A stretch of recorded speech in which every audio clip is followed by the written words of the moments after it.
My husband and I were helping my aunt dig through the remains of her home after the campfire had destroyed the town of Paradise where she lived. The only thing we could salvage from that house was Grandma's wedding diamonds and Grandpa's branding iron, but otherwise gone. Every year we would send foresters out to mark off surplus timber. We would then auction off that timber to logging companies that would actually pay us to remove the excess timber. We had healthy, resilient, fire-resistant forests, thriving local economies, and then we wrecked it all by enacting environmental laws in the 1970s that have made the management of our forests infinitely complicated, expensive, and ultimately time-consuming. Here's the story on where we are today in the West. For about 100 years, we pulled logs out of the forest, added value, built communities, and then for about the last 35 years, we did very, very little.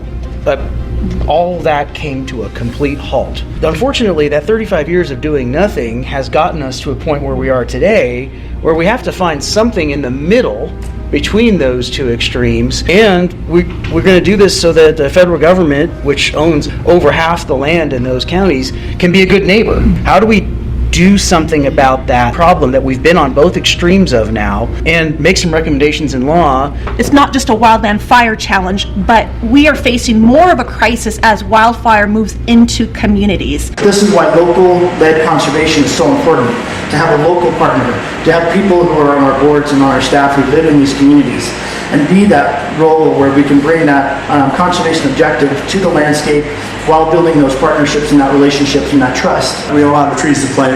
Last year we planted, about 5,000 of them. We had a beautiful day where our season pass holders and our kids on the race team came in, and they got to go out and plant trees with their parents, and they got to GPS where the tree was, and they could come back and hopefully it'll live. I would be remiss if I did not take a moment just to pitch legislation that I'm co-authoring along with Representative Amadei, the Lake Tahoe Restoration Act, which is up for reauthorization. It was first authorized in 2000, which funds programs in the Tahoe Basin that are designed to prevent wildfires, promote forest management, protect against invasive species, provide for the clarity of the lake, and it's been very successful and really indispensable.